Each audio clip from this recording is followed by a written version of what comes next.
Hi, this is Dr. Kimberley Linert, author of Visualizing Happiness in Every Area of Your Life and host of this podcast, Incredible Life Creator. And today I have with me Miss Patrice Porter. Hey, Patrice. Hi, Kimberly. Wonderful to be here with you. Yes, all the way from Canada. So excited to get into our conversation. But just so people can know who you are, I'm going to read your bio. Patrice Porter, also known as the Gardening Grandma, is a master cultivator who nurtures the timeless art of gardening while sowing the seeds of survival skills in future generations. With her expertise, she not only teaches the art of growing fresh and nourishing foods, but also tends to the growth of resilient families as a dedicated parent support coach. She is the author of the book series Bringing Out the Potential of Children and co author of the #1 bestseller book, No Problem Parenting Raising Your Kiddos with More Confidence and Less Fear, and international #1 bestselling book, The Parenting Owner's Manual The A to Z's of Raising a Happy, Healthy Family from 34 experts from around the world. She's a paraprofessional, having held for 15 years a position as certified educational associate, having the privilege of having hundreds of kids in her Play and Explore program. For 5 years, she ran a business growing coniferous Mhm. seedlings for reforestation and is presently co founder and on a board of the Dumble Forest Eco Museum. So I would like to hear your story, your happiness story, and how you started all this stuff because I think it's really cool, and it's so important, I think, to teach our children about nature, to be in nature, to understand the value of nature and how it relates to us and how we're interrelated to it. So very excited to hear your story. Well, first of all, with your book, Visualizing Happiness, and this was a question I did ask myself: Am I happy? And I could truly say yes, I was. And what I attributed that to is that I'm living in a place of choosing. I live right in the boreal forest. And like it amazes me every time I step out my door and I'm looking into a pine meadow, and it's like, this is my backyard. I get to live right here, and and so that I think it, with that really strong love of nature and strong connection to place, I think that attributes to some of my happiness.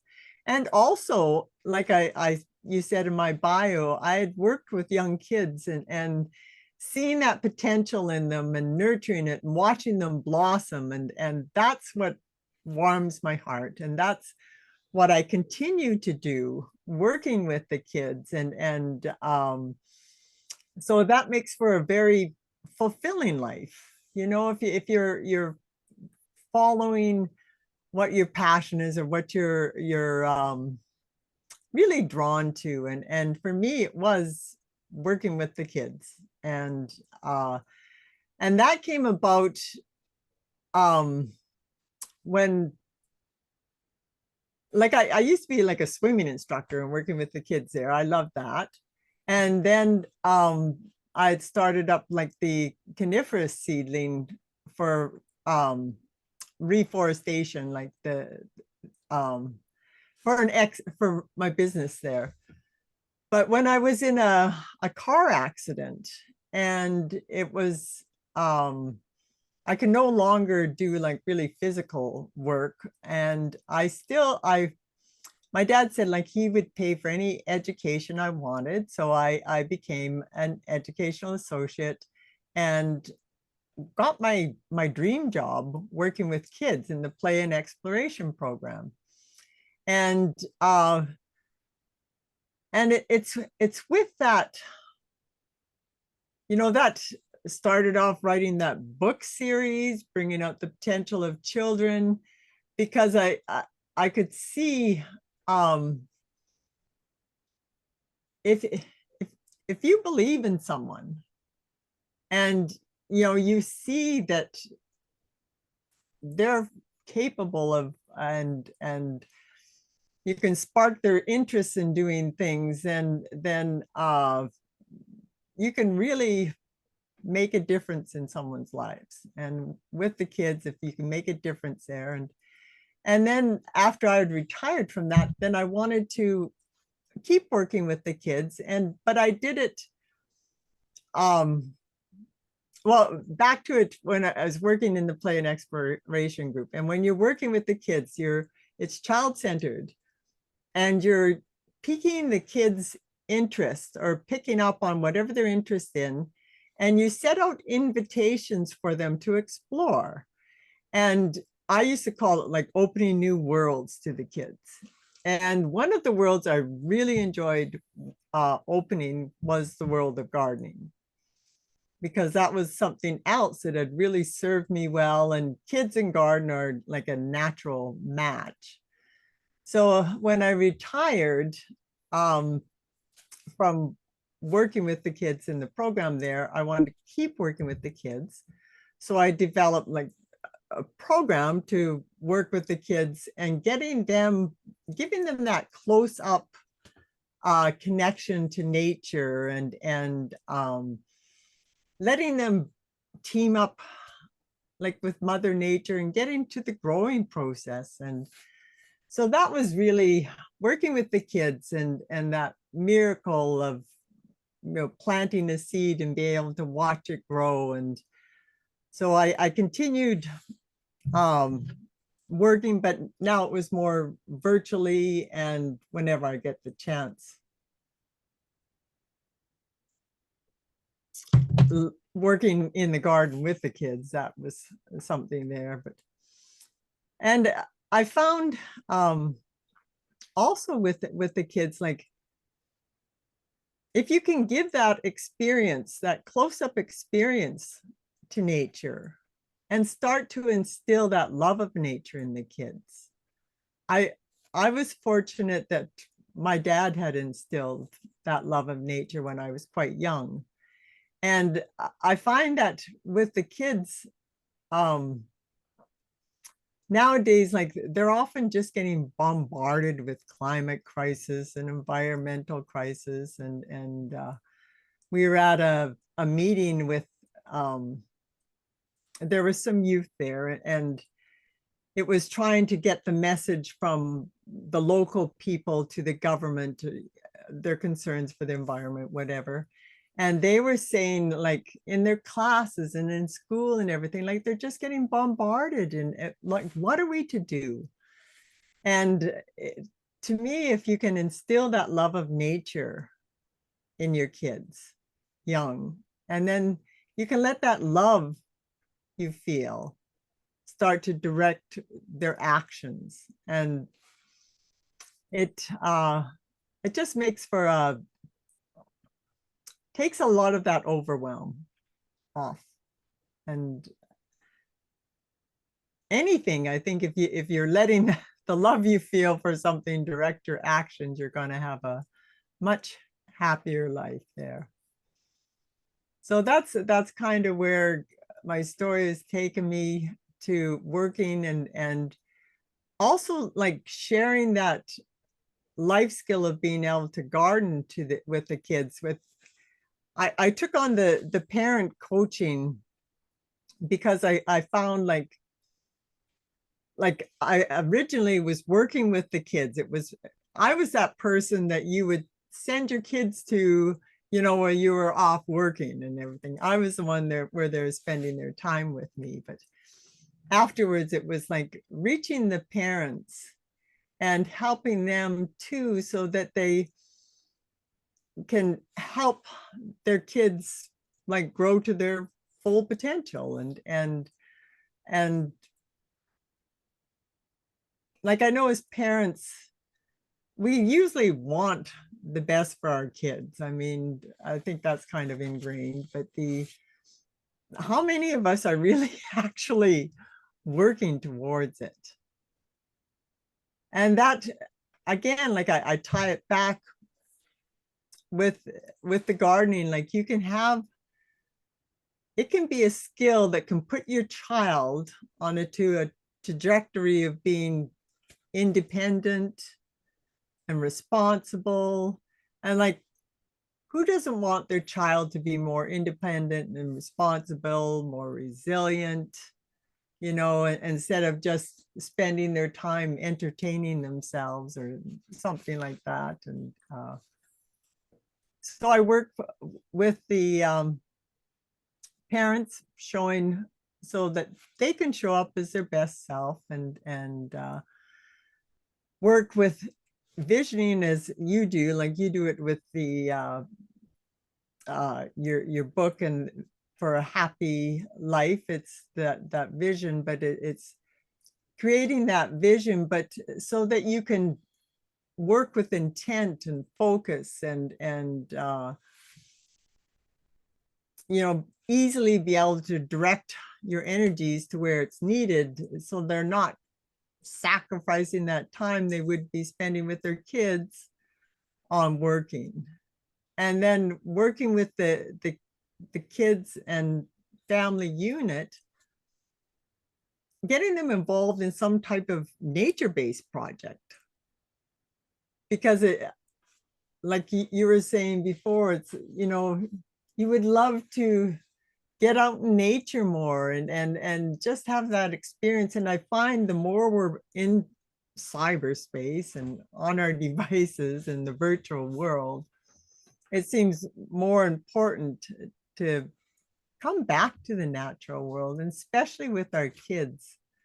You know, I grew up spending a lot of time in nature, and as I say, I live right in the forest, so I can step out the door and enjoy it. And I've got large gardens, so I'm spending a lot of time, you know, with that hands-on, close-up connection with nature, and but to be able to pass that on to our kids and with the family in a family garden situation, to me is something that, you know, if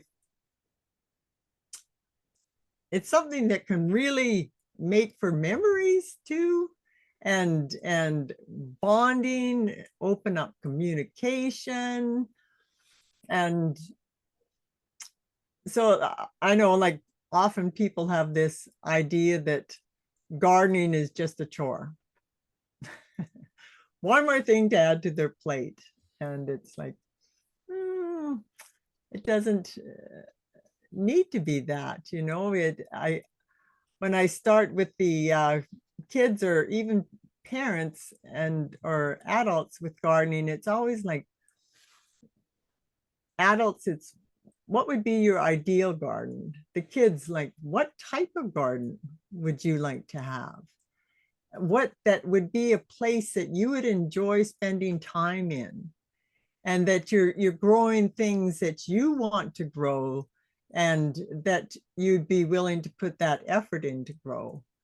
And with the parents, it would be more the adults, it's like, okay, how much time do you give yourself permission to spend on the garden, and then start to work to have it fit into your lifestyle, so that it might be, you know, something simple like some herbs on your windowsill, so you can add them to your dishes, and you know, your family will say, what did you put in that dish that tastes delicious? So it's, but if you can, if you can have that for a child, that it's a place they want to be, a place they want to spend time in, you've piqued their interest, you find out what they want to grow, and give them some early successes so that they can become lifelong gardeners. And like things like starting off small so they don't get overwhelmed. That's good for anyone. You know, having it in a your garden in a proper place, so that the plants are getting everything they need, and you know, you've got your water source there. For the kids, it's like they've got the tools that are kid size and easy to use, and they're the garden's easily accessible. and like let them talk about their garden and give them lots of time to explore in there and share about it and it can be a real sense of accomplishment for kids to be able to take a seed and grow it into a food producing plant. And then when it's them that does the harvesting and brings it in to share with the family, that just does wonders for their confidence, a feeling of, wow, I can do this. I can contribute Mhm. to the family food supply. So it's wonderful that way. And it's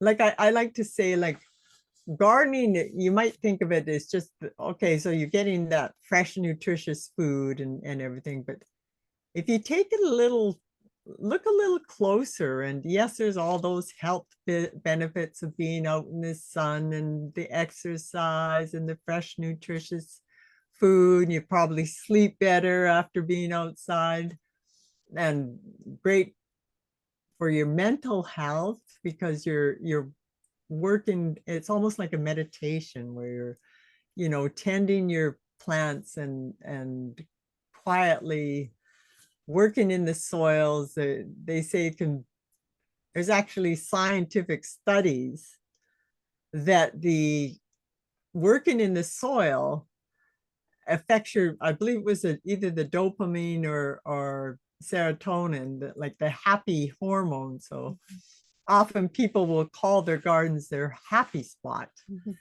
And but there's that. And but I love for the parents to see that gardening, giving the kids that experience of having a garden that they're responsible for, starts to teach those life lessons like responsibility and what it is to have a living thing be relying on them, and like cause and effect. And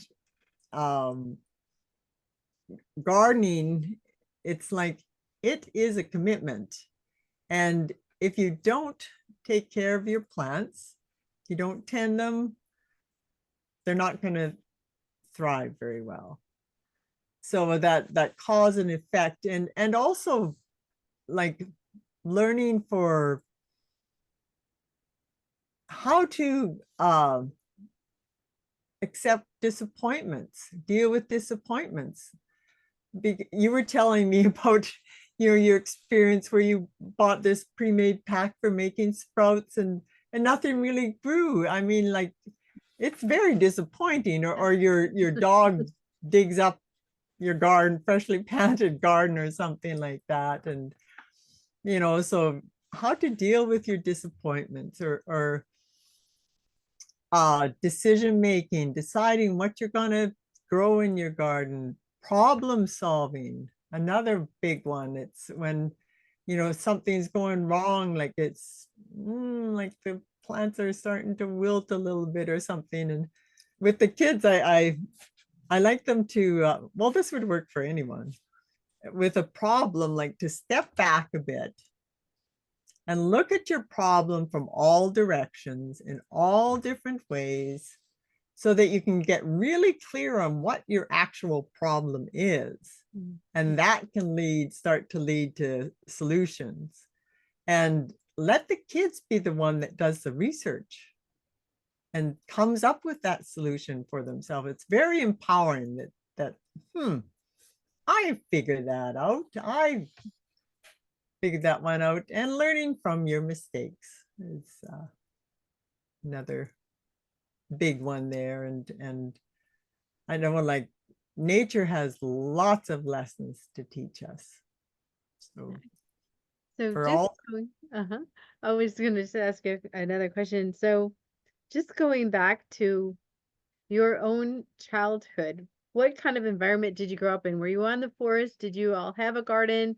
What was there early experience or experiences that made you, I mean, you're just exuding love for nature, for gardening, for children. Where did that deep love come from? Was it experiences with your parents? Where did that start? Well, I actually grew up in the city, and it's kind of funny, like all our relatives that grew up in the city went to the country, and the ones that grew up in the country wanted to move to the city. But so I had grown up in the city, not a real big city, but we always had our backyard garden. And, I loved that my mom had different flowers and everything. And my relatives always had, my grandparents had a big garden, and I loved being in there and picking the raspberries and things like that. And, but it was my dad.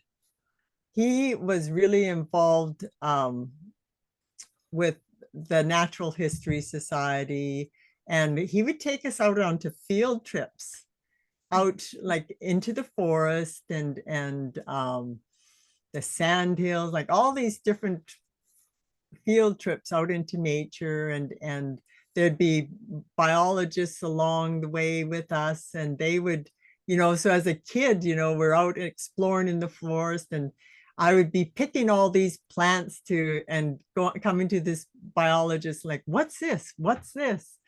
And one time I came up to him and I'd picked a flower and I bought it to him, and I says, what's this? And he looked at it, he says, where did you get that? And I said, over here. And we went and looked, and it was the only one. It was a rare flower. Oh no. And I picked, and we couldn't find any more. But that was a lesson to me, quite young, that you're be careful when you're harvesting and taking from the forest. Make sure that there is enough to propagate itself and carry on the plants, that you aren't taking out the rare flowers so they can't produce. Beautiful. So there are people who actually live in the city. I mean, there's just like cement everywhere. In other words, they don't have a backyard. But let's say they want to get into some nature. They want to, what can they do? Can they put something in their windowsill? I mean, how should they actually experience that even in their own home?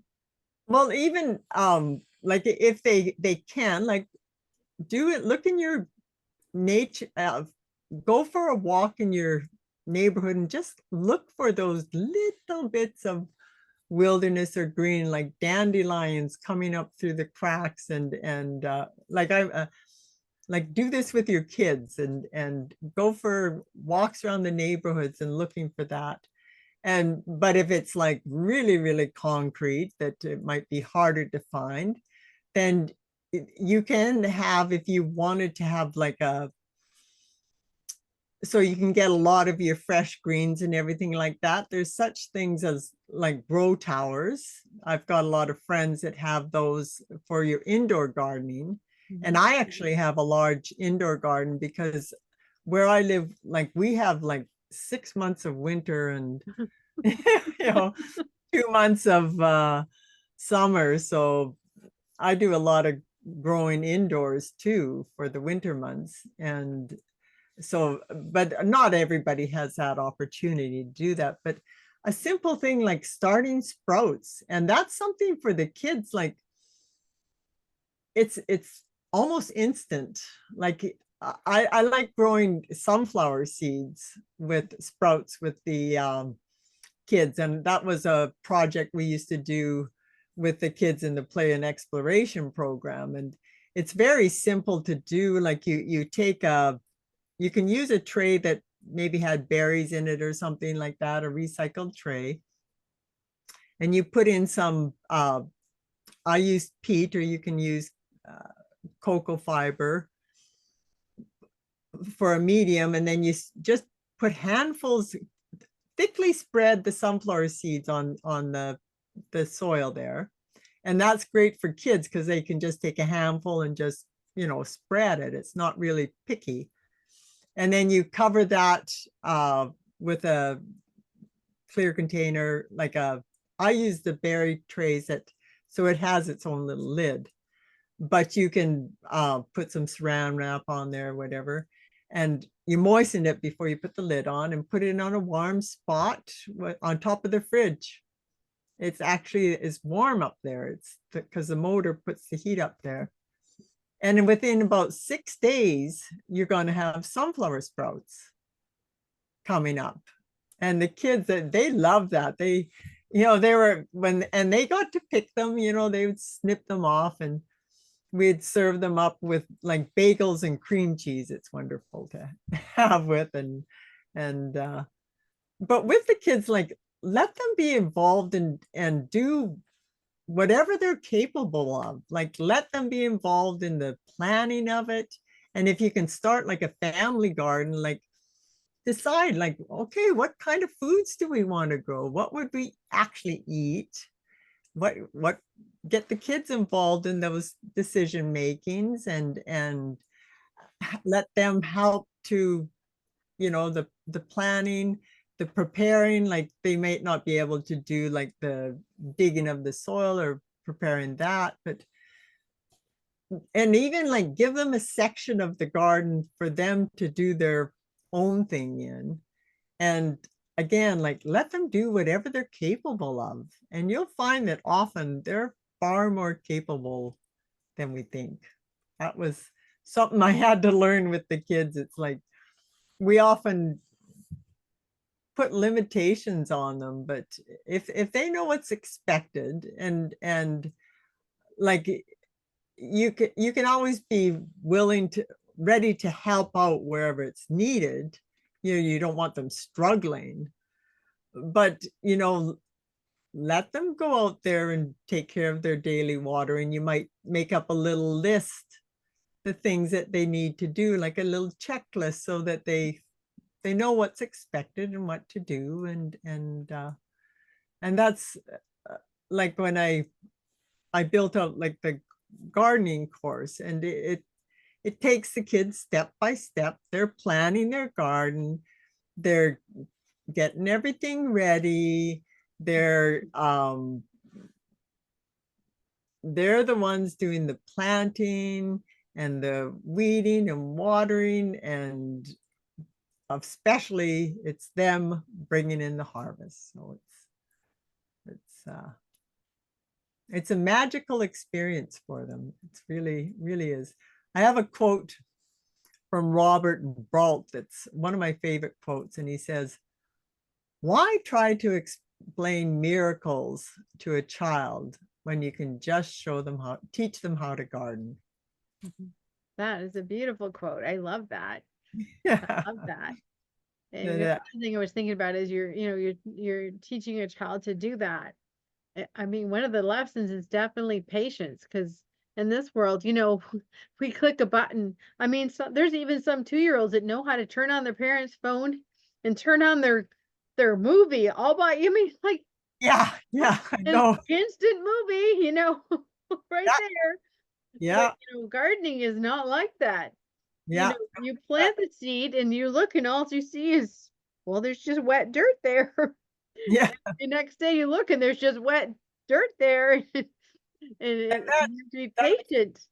that like that delayed gratification. But if they're growing something that they really want to grow, and to before you go there, like I would suggest, like parents, let the kids try that fresh garden food, like from farmers markets, or maybe your neighbors might have some extra or whatever, and let them taste it so that they know what the results is going to be afterwards, and that it's well worth waiting for. And going back to the sprouts, like yeah, they get their garden started and they're waiting for that, but you can grow some sprouts too, so they can have that instant garden. Yeah. So when you plant sprouts, how long does it take? How long is it supposed to take? Because like I said, mine didn't grow. Yeah, How long yeah. how long is it Got supposed your to list take for them to of start growing? disappointment. Well, the sunflower seeds in 6 days, they're popping out. And we made we actually made sprout bread with the kids in the play and exploration with the wheat sprouts. And that's only 3 days. They start to, you know, shooting the little, breaking open and just starting to put the roots and top out.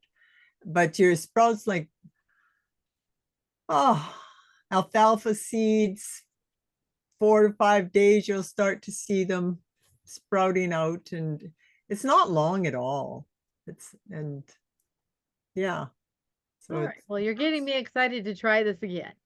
yeah, yeah. Because I like eating all those. I like having salads with different kinds of lettuce or spinach, and there's so many kinds of sprouts that you can get.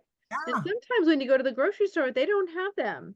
I'm like, Oh where no. they don't have the sprouts. I'm like, why don't they have sprouts? They're so yummy, but you Yeah. can't find them. You have to go find these special markets to get them. I know. And they're so simple, really. They are so simple to grow. And the another idea, I call it like a salad bowl. So it's like a container, one container, and then you put in like all the different plants that you would have for making your salad. So your lettuce plants, different lettuce, you could have like a tiny Tim tomato. They're built to grow in containers, or Mhm. cool breeze cucumbers will grow in containers too. You might want different herbs, your basil.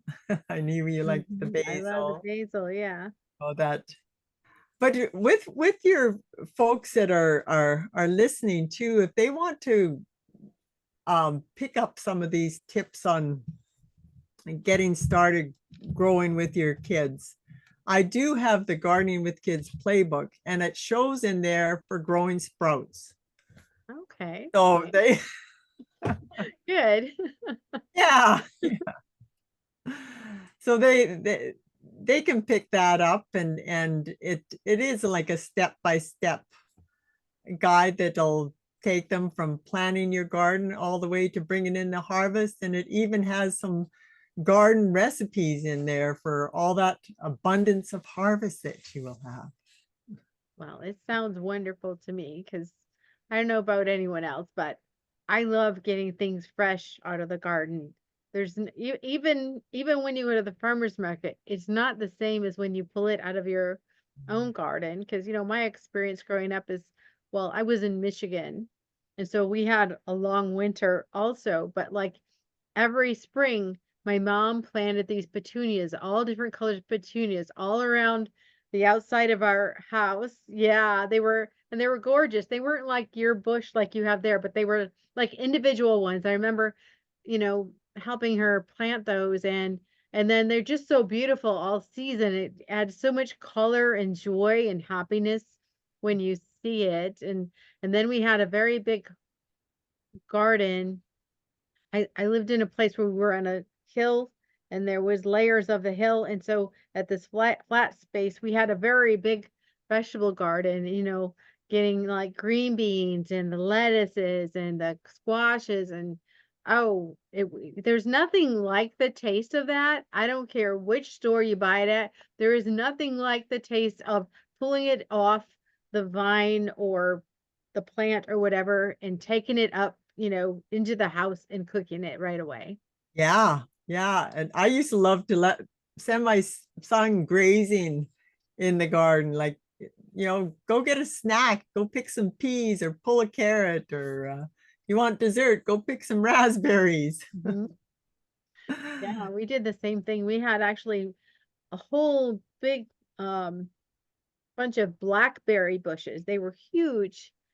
And, as kids, we would go, we'd just sit back there and munch on blackberries. And my mom would say, okay, time for dinner. I was like, no, we're not hungry, mom. Yeah. Because we had eaten all these blackberries. And of course, you do it because our mouths, our fingers are all purple. But hey, so healthy for you too, hey? I'm sure Mhm. your mom didn't mind at all. No, I don't think she did. No. We were eating cookies. She probably wouldn't have been happy, but she didn't mind that at all. She didn't mind that at all. So, now the classes you're doing, you said you have your website. So, Yeah. people can go on and sign up for them. Are they online? Are they like videos, or are you still working with people one-on-one or with families or groups? How are you working with people? Well, the main course, and it's all found like that Gardening with Kids playbook, and my courses Got Dirt Gardening for Kids and Roots to Learning Academic Lessons Within Gardening. And it's all found at thegardeninggrandma.com. And so like my course, I built them for the kids to consume. The Got Dirt Gardening for Kids, it's virtual. I do have a live component with it because they're always going to have questions. And so it's video demonstrations. I take them out to my gardens and, do demonstrations about getting to know your plants and the seeding and the care for them. And then I it's like a comic style, I call it instructographic, but little guide sheet. And for the more those that want to learn with some reading and a comic style pictures for the kids to consume there. And then they get their garden journal and their workbooks and different booklets there. And then the live meetups with the gardening grandma. Oh, that is so cool. I'm sure they love that. And then their journal, is that where they're journaling about the how-to, or is it where they're journaling about their feelings about the process? What is the journal? The journal I give them, it's you write down like what's happening in your garden. You would put the weather, like you put the date, you'd put the weather, different your observations, because you want to have something. This is going to be what you're going to refer back to when when the year's done, and it gives you you can see with the kids, it's like a photo journal. Take lots of photographs, and then you can see the growth in your garden. I do that myself. I did a garden journal online. Just we were sharing it with groups and everything, and so we would all share our garden journal, all the pictures from our gardens from around the world. It was great, but it's wonderful. So and the kids can look back and they can see, okay, like that really worked well. I really like that. I'm going to do that next time. Or what maybe didn't work so well that they would want to change for next time. So it's a good to have that record to look back on, and yeah. Yeah, so you're teaching them science skills, research skills, you're teaching them strategic thinking, planning. Well, actually, I do have like the Roots to Learning too, where the kids, that was like an extension onto the Got Dirt Gardening for Kids program. So the kids are learning the life skill of gardening, and then for the parents, I've got in there like the academic learnings, so that they can see that while the kids are doing all these different activities, they're learning their math lesson, their science lesson, their literacy lessons. There's even financial literacy in there. And so and that's for the parents. So to highlight, and it's tied in with all the, like from the curriculum for the objectives and guidelines, and then the different activities which are tied into each module of the gardening course. So the kids, it's not like that dry where you sit in a classroom with textbooks. It's like, no, you're planning out your garden, you're estimating, you're doing your patterns, you're doing your measuring, your science lessons. Like it's full of science lessons. So it's, yeah. That's beautiful. So I wanted to ask you about you're the co-founder and on the board for Dumble Forest Eco Museum. What is that? Where is that? So where I said I lived right in the forest. So Dumble Forest is the name of the forest around us. And And you live So where, so people know? right in the boreal forest of Saskatchewan, Canada, and right in a pine meadow. And in Canada, we have what's called crown land. And that crown land is all forested around us. Excuse me.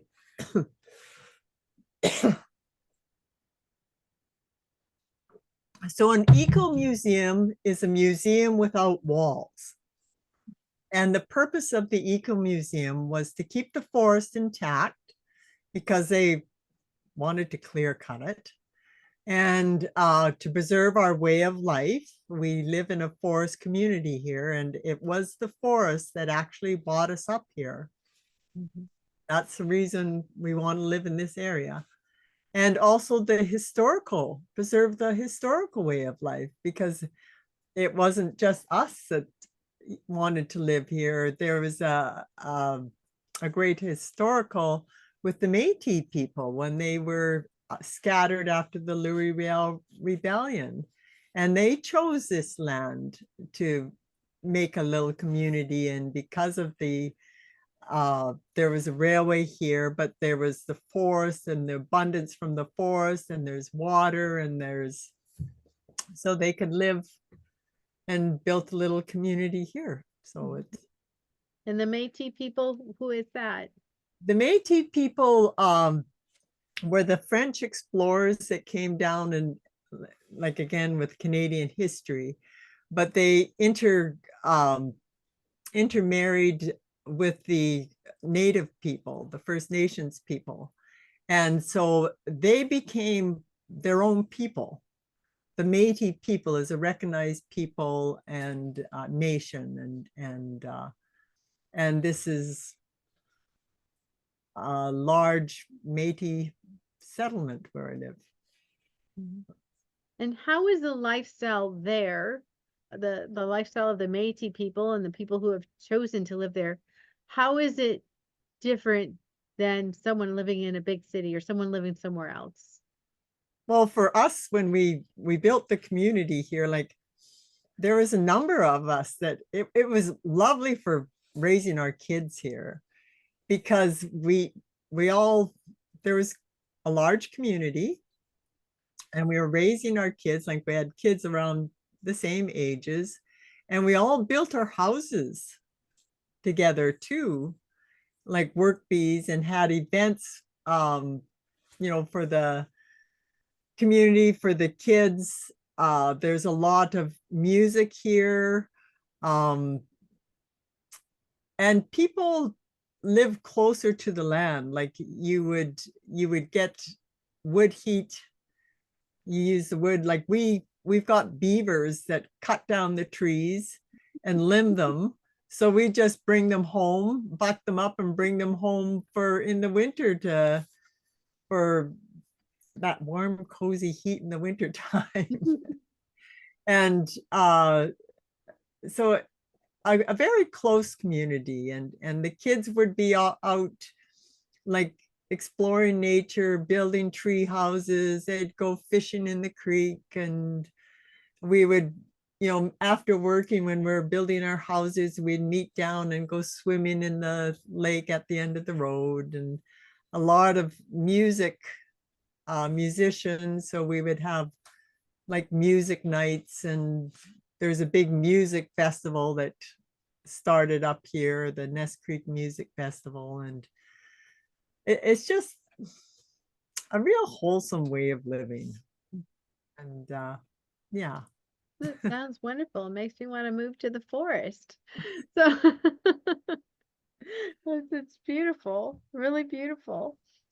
So you told us your website and your classes. Is there anything else you would like to tell us about as far as your services or things that you're doing now? I think mostly those courses, and I do, like I have opened up, like, because this is the gardening season. So I did open up my calendar, like if people at thegardeninggrandma.com, there's a place where you can book a chat. So I've opened up some spots on my calendar there. If people want to book a chat and to talk about their garden, where they're at, and especially if they want to get a family garden started and get their kids on board, I would be more than happy to meet with them and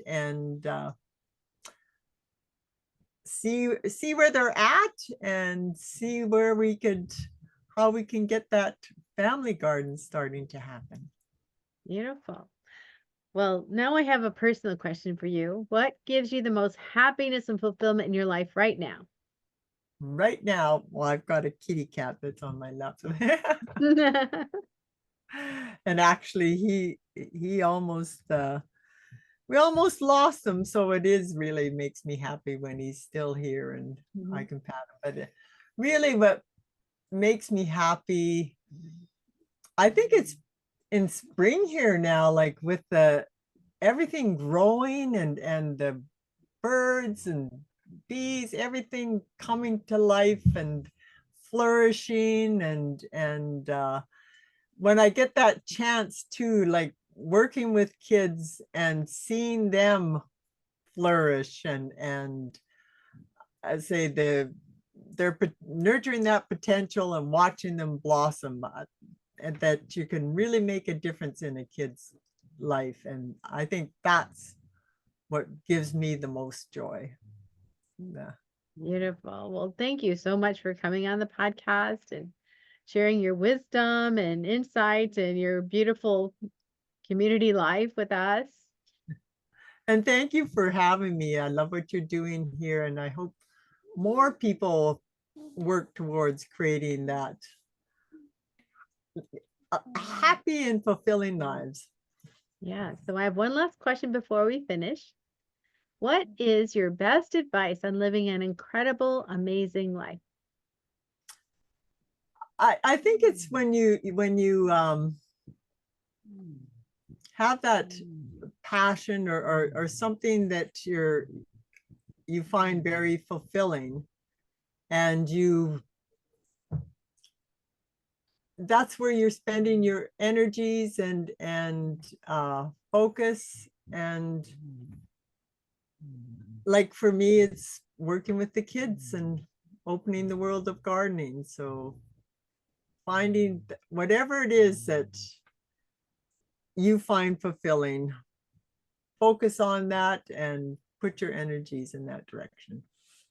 Beautiful. Well, thank you so much. And thank you very much for having me and helping folks create incredible lives. All right. We'll talk to you again soon.